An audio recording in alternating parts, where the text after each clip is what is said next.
Welcome to today's explainer. I am so glad you're here with us right now because we are diving into an absolute mystery. We're talking about an ancient, hidden, cosmic secret that, according to these incredible texts, is literally unfolding right all around us as we speak. Okay, so think about this for a second. Imagine an event so absolutely massive that it promises to shift the entire axis of human history. But here's the catch.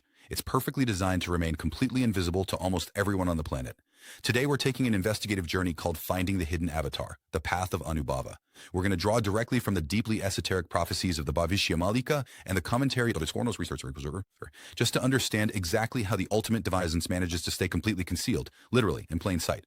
So, let me ask you this. If the avatar walked right beside you down the street, would you even know? It's kind of a crazy hook, right? It completely challenges everything we think we know about spiritual seeking. See, we usually assume that if a divine being, specifically Lord Kalki, the prophesied final avatar, were to just walk the earth, there'd be, unmistakable thunderclaps, parting clouds, this undeniable aura of absolute majesty. But the source material we're looking at today, it flips that entire idea completely upside down. It actually warns us that your intellect, your mastery of scriptures, and maybe even your perceived spiritual status, those might actually be the very things blindfolding you to the absolute truth of his presence. Which brings us to section 1. The recognition problem, hidden in plain sight. The ancient texts present us with this, ultimate paradox. Lord Kalki is incarnated and living a totally ordinary life, completely concealed from the eyes of the world. He's engaging in what the text actually call deeply hidden divine pastimes. In fact, look at this quote from the sage Mahapurush Achyutananda Das. It reveals a teaching to his own disciple, Ramdas. And it explicitly states that Lord Kalki will remain so profoundly concealed that none shall recognize him, not even exalted supreme beings like Lord Brahma or Lord Shiva, let alone celestial deities like Indra or Chandra. No way. He is living right amidst everyday worldly activities, making him just utterly indistinguishable from the crowd to the unpurified eye. I mean, think about it. If the cosmic architects themselves are baffled by this human disguise, what chance do ordinary scholars or self-proclaimed spiritual masters really have? As you can see, humanity is basically split in how it tries to seek the divine. Over on the left, we've got Jnana-marga. That's the path of intellectual analysis. The sources note that scholars, ascetics, folks who study the Vedas deeply, they're actually going to fail to recognize the Supreme Lord. Why? Well, it all boils down to pride and ego. Specifically, the texts call out the arrogance that comes from having a really large following of disciples. But then, on the right, we have Anubhava-marga, the path of inner experience. The sources totally subvert our expectations here. They explain that simple, pure devotion succeeds right where heavy intellectualism completely fails. Lord Kalki just cannot be understood through direct perception or by, cross-referencing scriptures like you're reading a textbook. He is recognized only through this inward, experiential path.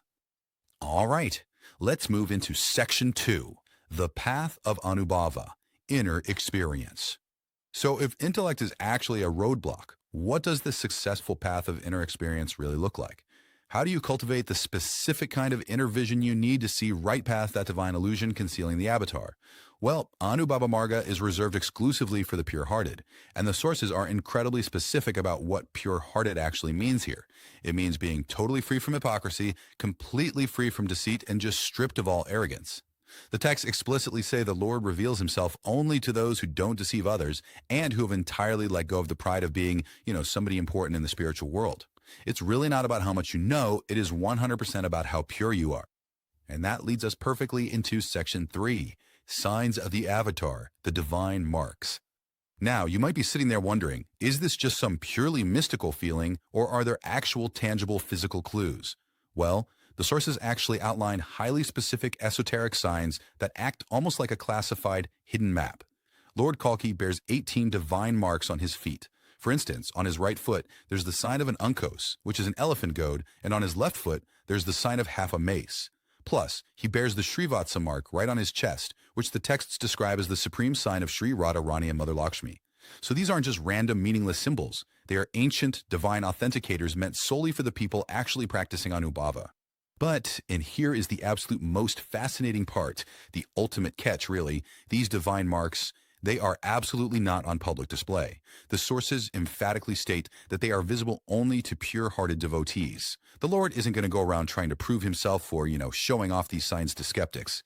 If someone approaches him just to test him, or if they have this impure, highly analytical mind, they are going to see absolutely nothing. Blank. The signs remain completely hidden. Only those who approach with genuine, pure, loving devotion will be granted that divine vision to actually see these marks, and they won't even have to ask. Let's jump to section 4, the Foretold Messenger, the Prophecy Unveiled. So how do we, living in the modern day, even know about these incredibly heavily guarded secrets? We actually look to an unbelievable 600-year-old prophecy documented in the Bhavishya Malika. This was written by the highly revered sage Mahapurush Achyutananda Das. It actually specifically names the exact messenger meant to distribute this knowledge at the very end of Kali Yuga. The text basically translates to indicate a devotee born in a Brahmin family named Kashinath. This explicitly points to Pandit Dr. Sri Kashinath Mishra, who has researched and preserved the Bhavishya Malika for over 4 decades. The text named him centuries before he was even born. How wild is that? And today, right under the banner of the Biswa Sanatan Dharma Seva Trust, which is also known as the Sudharma Mahamaha Sangh, this exact prophecy is being fulfilled. Guided by Pandit Dr. Sri Kashinath Mishra, this entire organization is actively decoding the Malika. They are spreading this highly specific scriptural interpretation completely for free to humanity. He is literally acting as the bridge here, guiding seekers through all the crazy complexities of these prophecies and teaching everyday people exactly how to prepare for what is coming next. Moving right along to section 5, Dawn of Satya Yuga, the New Age. Because you see, these prophecies aren't just about identifying the avatar. They are basically a cosmic countdown pointing straight to one highly specific number, 2032. The sources make it crystal clear. We are currently living in what they call the Yuga Sandhya. That's a twilight period of massive transition, heavily filled with natural and social upheaval. But listen, these upheavals, they are absolutely not the end of the world. They're actually described more like labor pains right before a grand rebirth. The texts identify the year 2032 as the definitive end of this dark twilight and the glorious dawn of the Satya Yuga, the age of truth. We're talking about a world totally washed clean, where peace and righteousness are finally going to be established globally. And finally, section 6, 1-minute spiritual remedy. Now, I know hearing about transitional upheavals and cosmic countdowns can definitely sound a little intimidating. But don't worry, the sources offer a highly specific, totally actionable solution. Applying this divine armor is actually super accessible. Okay, step 1, perform Tris Sanja. That just means taking a very brief moment during the 3 twilight windows of the day, so dawn, midday, and dusk, to worship. Step 2, during this short time, chant the name Madhava. The sources specifically identify this as the absolute most powerful name for this particular age, linking it directly to Lord Kalki. And step 3, study the Srimad Bhagavata right in your own home.